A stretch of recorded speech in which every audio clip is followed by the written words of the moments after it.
Македонија ќе продолжи да бара решение кое нема да го допре достоинството на македонскиот народ, но повеќе авантури како што правеше претходната власт на меѓународен план нема да има, порача премиерот Христијан Мицкоски, како влада се подготвени да работат на домашните задачи, да се испорачаат реформите, да се изработи се што е објективно барање на Европската Унија, но исполнување на желбите на официјална Софија, како што беше во минатото, повеќе не доаѓа во предвид, дециден е Мицкоски. Според него доказ дека бугарите во устав се само стартот на барањата, се и последните изјави на новиот премиер на Бугарија Румен Радев, и затоа државава не е подготвена на никакви отстапки без јасен план за европската иднина. Ке се обидеме да бараме решение кое што нема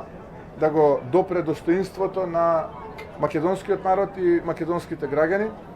Пред неколку дена јас кажав, нема ни простор ни милиметар повеќе да се отстапува идентитетски, затоа што премногу оваа држава и граѓаните на Македонија дадоа изминатите децении, би рекол,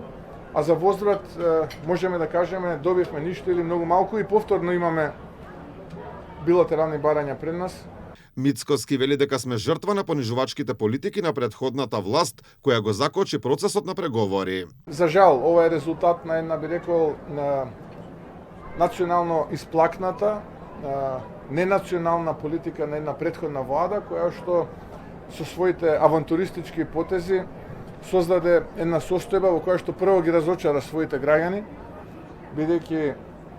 граѓаните не сакат да гледаат влада која што наместо да ги штити националните интереси е главен промотор на мекотелните политики,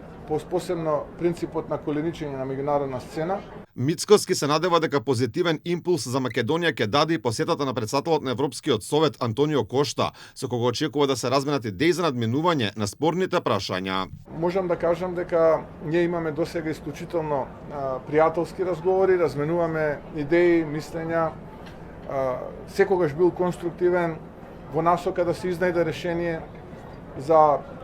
ова вештачко барање, билатерално барање кое што го има една земја членка кон Македонија.